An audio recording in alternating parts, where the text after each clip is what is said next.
안녕하세요. 생활과 과학의 윤태병입니다. 자, 이번 시간에는 지난 시간에 배웠던 질병과는 다르게 식품의 과학에 대해서 배워보겠습니다. 식품의 과학은 단순한 내용이기 때문에 한 차시에 걸쳐서 간단하게만 다뤄볼게요.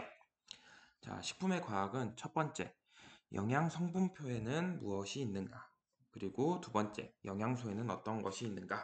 그리고 세 번째, 음식물을 어떻게 오래 보관할 수 있는가에 대해서 다뤄볼 건데 거의 실생활에서 여러분이 한 번씩 접해본 내용들이라 그냥 쉽게 언급 정도만 하고 나가보도록 할게요. 먼저 영양 성분표란 무엇인가 라는 내용인데요. 자, 영양 성분표는 여러분이 과자나 뭐 여러 가지 물품들, 식품들을 샀을 때 그 안에 얼마만큼 들어있는지 식품의 양에 따라서 정해진 표를 얘기하는 거예요. 보통은 1회 제공량당 혹은 100g당 그리고 100mg당으로 나타내고요. 영양 성분의 함량을 제공합니다.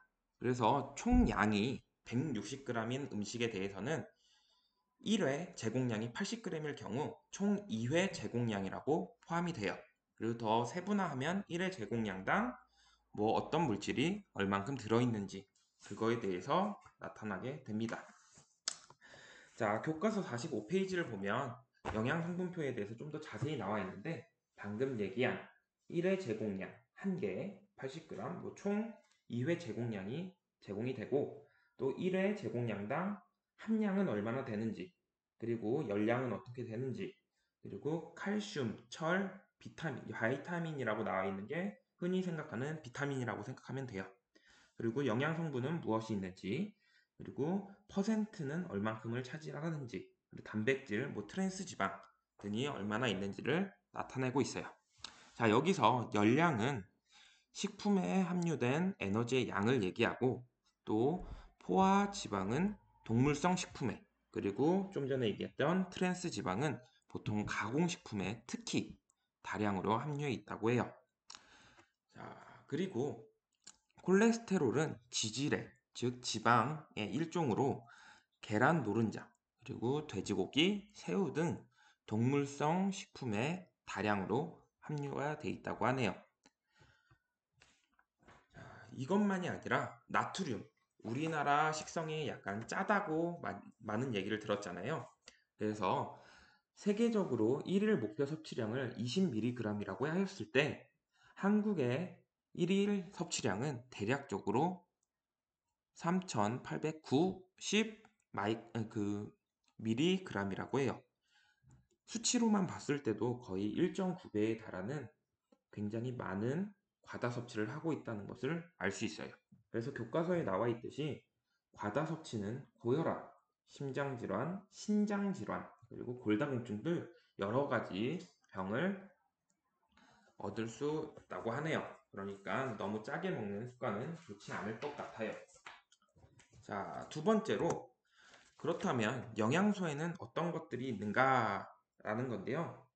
자, 요거는 교과서와는 약간 다른 표이지만 교과서 47페이지를 보면 쉽게 생각해서 탄수화물, 단백질, 비타민, 교과서에는 바이타민이라고 나와 있죠. 이거는 용어가 바뀐 거니까 참고해 두면 좋을 것 같아요. 그리고 물, 무기질, 그리고 지방 이렇게 있어요. 여기서의 무기질은 교과서에는 무기염류라고 나와 있네요. 자, 그래서 탄수화물은 인체에 에너지를 공급하고 단시간에 피로 회복에 효과적이라고 해요. 그래서 저희가 삼시세끼를 보통 탄수화물을 많이 먹죠. 밥이라던가. 예. 자, 다음으로 단백질. 단백질은 신체 조직을 구성하고 유지를 해요. 단적으로 우리는 손톱만 해도 단백질로 이루어진 것을 알 수 있을 거예요. 자, 그리고 바이타민은 실제로 신체를 구성하지는 거의 않지만 정상적인 체내 기능을 유지시켜주고 그리고 성장 및 신체 유지에 필수적인 영양소예요.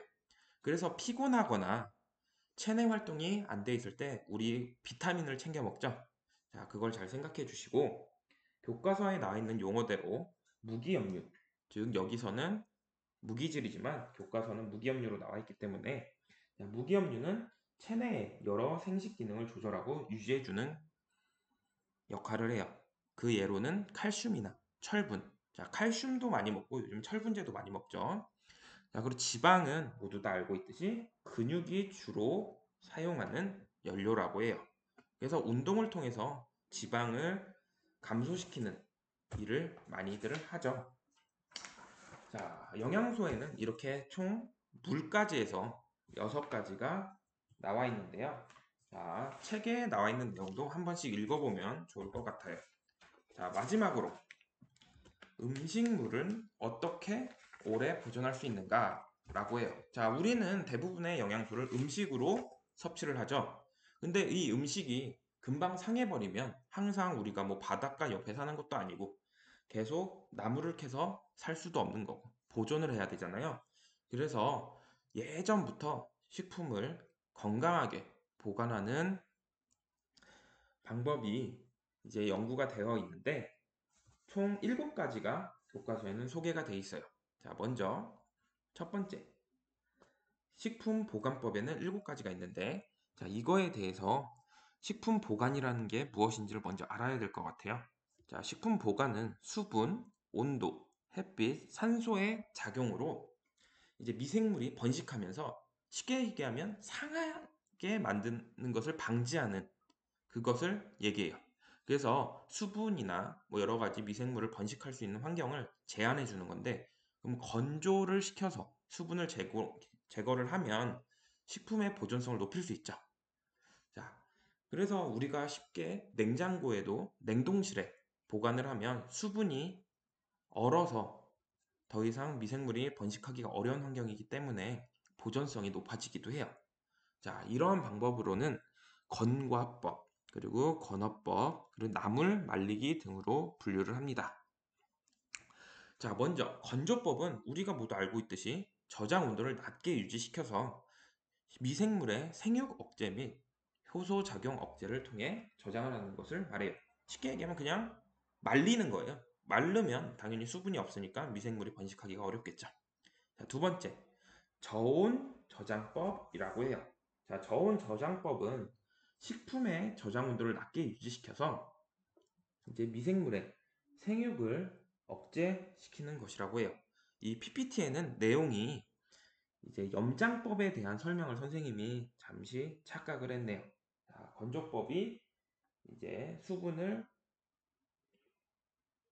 제거해서 이제 식품을 보존하는 것이고, 자, 건조법에 써 있는 PPT에 써 있는 저장 온도를 낮게 유지시켜서 하는 것이 이제 저온 저장법이에요. 자, 선생님이 약간 실수를 해서 다음에 이제 개학을 하면 바뀐 PPT로 다시 한번 제공을 해줄게요. 자, 다음으로 이제 초절임법인데 요거는 우리 식탁에서 자주 볼 수 있는 거예요. 자, 우리 장아찌 같은 것을 많이 먹죠. 마늘 장아찌를 보면 약간 새콤하게 해서 많이 먹잖아요. 그것처럼 식초와 같은 산을 첨가하여 미생물의 발육을 억제하는 것을 초절임법이라고 해요. 자, 그러면 당장법이라는 건 약간 선생님도 이번에 공부를 하면서 처음으로 알게 됐는데 이것도 역시 우리가 모두 했던 방법이에요.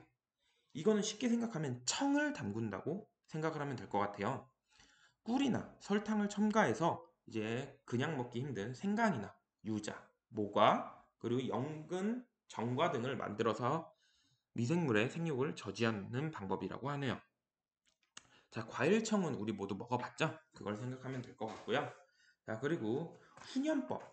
훈연법은 이건 훈제한다는 것과 굉장히 유사한 표현 같아요. 그래서 어류나 육류를 소금으로 절인 후에 참나무나 자작나무 등이 이제 향이 좋은 나무를 이제 불연소시키면 뭐가 많이 나오죠? 연기가 많이 나오죠.